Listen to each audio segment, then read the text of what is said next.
तौर पर इस प्रकार के सेमिनार में भी लेक्चर देता है। तो इस तरह आज इस कार्यक्रम में क्योंकि हमारे पीएचडी के लिए भी बहुत सारे सेमिनार को अटेंड करना पड़ता है, हमें बहुत सारे आर्टिकल को पब्लिश करना पड़ता है, ये सारे हमारे पीएचडी का पार्ट है। उसी क्रम में आज भी मैं आप सबों के बीच कहने बताने बहुत कम आया हूँ, जानने सीखने लर्निंग करने के लिए बहुत ज्यादा आया हूँ।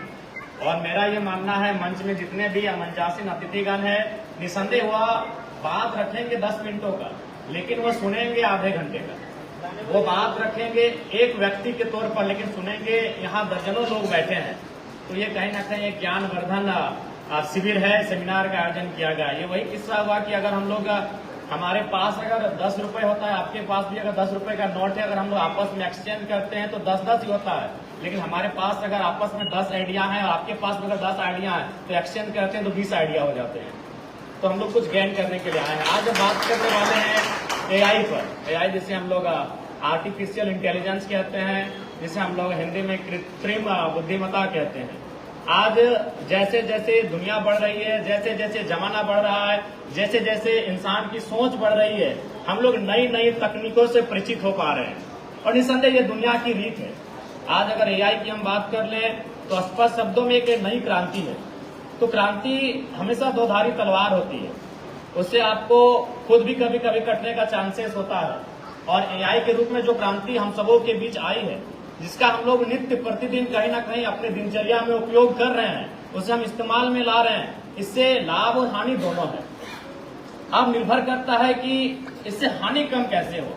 तो उसके लिए निसंदेह आज जिस प्रकार से प्रचलन है, इसमें समाज का महत्वपूर्ण योगदान होना चाहिए, सरकारों का महत्वपूर्ण योगदान होना चाहिए। और जो कंपनियां तकनीकी को बढ़ावा दे रही हैं, जिन कंपनियों का रोल इन तकनीकियों के पीछे है, उनका भी विशेष रोल होना चाहिए कि हम कोई भी विकास डेवलपमेंट का कार्य करें, उसमें मानवता की क्षति नहीं होनी चाहिए।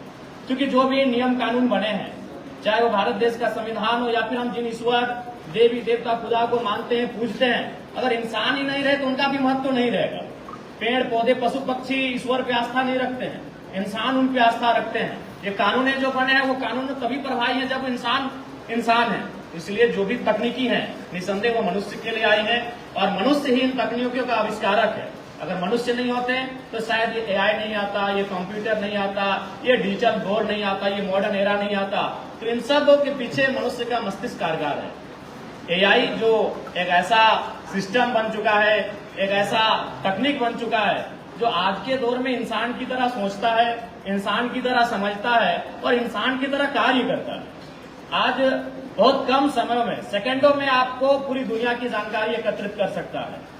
तो इसके लाभ भी हैं, इसकी हानि भी है। अगर आप हानि की बात करें तो हम लोग राजनीति जगत से आते हैं और इससे अगर सबसे ज्यादा किसी को हानि हो सकती है तो जो लोग राजनीति के क्षेत्र में हैं। आप डीप फैक्ट की बात करें, डीप फैक्ट से जो वीडियो क्रिएट हो रहे हैं, जो ऑडियो क्रिएट हो रहे हैं, जो इमेजेस बन रहे हैं, उनसे सबसे ज्यादा हानि अगर किसी को मुझे समझ में आती है तो राजनेताओं को, राजनीतियों को हो रही है।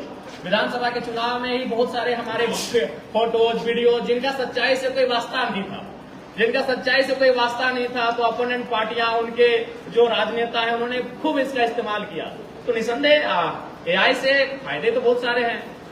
आज उन फायदों को हम लोग ग्रहण कर रहे हैं, चाहे वो एलेक्सा के रूप में हो, सिरी के रूप में हो, गूगल के रूप में हो। इन फायदों को हम लोग प्रतिदिन अपने दिनचर्या में शामिल कर रहे हैं, लेकिन इससे नुकसान भी है और उन नुकसानों से बचना हम सबों का कर्तव्य है।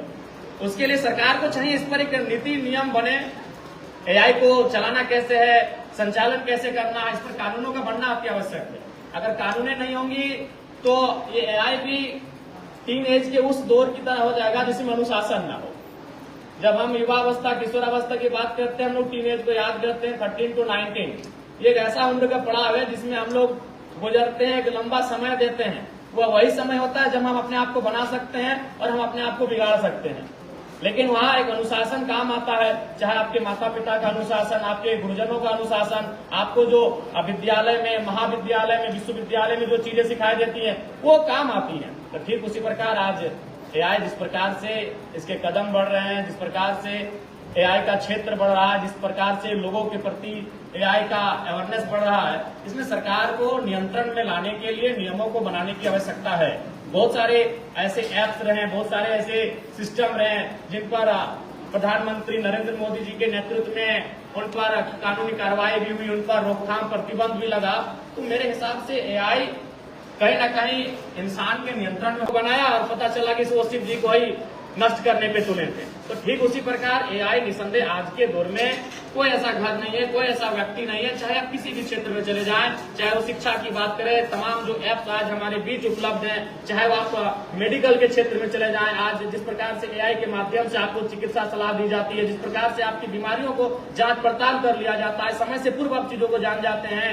आप अगर उद्योग क्षेत्र में चले जाएं तो रोबोट एक बहुत बड़ी क्रांति लेकर आया है। आज वहां मनुष्य को कहीं ना कहीं मनुष्य उनके सामने फीके पड़े हैं। तो प्रतिदिन हम एआई का लाभ ले रहे हैं और आगे भी हम लोग लेंगे, चूंकि आवश्यकता ही आविष्कार की जननी होती है।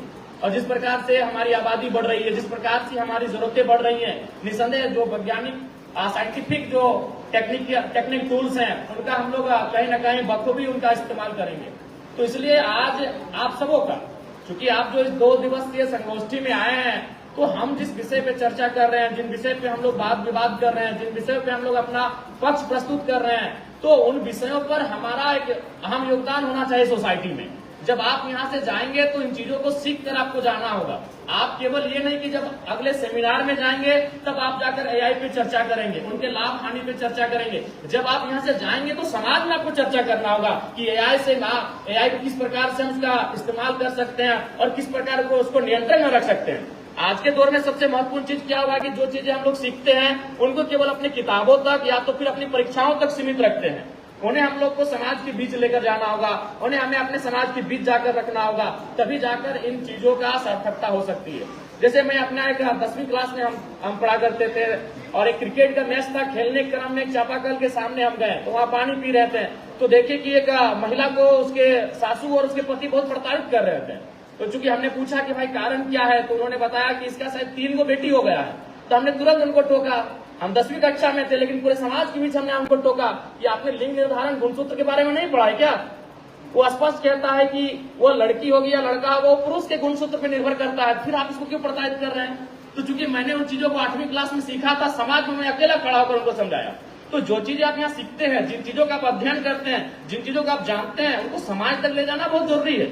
इनको आप अपने कॉपी में आप नो डाउट आप मोबाइल में रिकॉर्ड कर रहे हैं, नो डाउट अभी मोबाइल है आप मोबाइल में रिकॉर्ड कर रहे हैं। जब मोबाइल नहीं था हम उन चीजों को नोट डाउन कर लेते हैं अपने पेन पेपर के माध्यम से, और उन चीजों को हम लोग अपने बस्ते तक सीमित रखते थे। फिर जब हमारा इम्तिहान होता था, हमारी परीक्षाएं होती थी, उन परीक्षाओं में उनको लिखा करते थे और उन परीक्षाओं को पास करते थे। लेकिन आप तमाम शोधार्थियों से, तमाम विद्यार्थियों से मेरा अनुरोध होगा कि जो चीजें, जिन चीजों पे हम लोग बात कर रहे हैं, उनको आप समाज तक लेकर जाएं। आपकी जवाबदेही है, आपकी जिम्मेदारी है।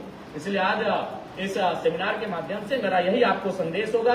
आज चूंकि समय की पाबंदी है, बहुत सारे प्रखर ज्ञानी गुणी प्रवक्ता जो हमारे प्रोफेसर के रूप में उपस्थित हैं, वो आप सबों के बीच इस विषय पर काफी बेहतर चिंतन करेंगे और निसंदेह जो चीजें आप सीखेंगे उनको अपने गांव में, अपने सोसाइटी में निसंदेह उसका अनुपालन करेंगे और एक दूसरे के काम आएंगे। मैं आपको इस विषय पर शुभकामनाएं देना चाहूंगा और एक पंक्ति के साथ अपनी वाणी को विराम दूंगा कि जीत पक्की है, कुछ करना है तो डटकर चल, जमाने से जरा हटकर चल, अरे लीक पर तो सभी चलते हैं, कभी इतिहास बदल कर चलो। बिना काम के मुकाम कैसा, बिना मेहनत के दाम कैसा, बिना काम के मुकाम कैसा, बिना मेहनत के दाम कैसा, और जब तक ना मिले मंजिल राहों में राही आराम कैसा।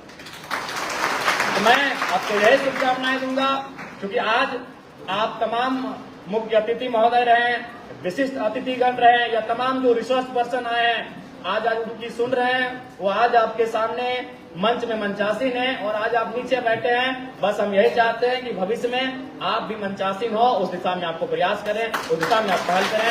पुनः महाविद्यालय परिवार का मैं शुभकामना, मैं उनका शुक्रिया अभिनंदन करता हूं कि आज के इस कार्यक्रम में हमें सौभाग्य मिला अपने बातों को रखने का। और पुनः मैं आपको कहूंगा कि आज मैं आप सबों के बीच एक विधायक के रूप में नहीं, एक जनप्रतिनिधि, एक जननेता के रूप में नहीं, एक शोधार्थी के रूप में आया हूं। मैं भी सीखने के लिए आया हूं, क्योंकि अभी हमें लगता है कि बहुत कुछ सीखना बाकी है, बहुत कुछ करना बाकी है। पुनः आप सभी को हमारी ओर से शुभकामनाएं, धन्यवाद। जय झारखंड, जय भारत।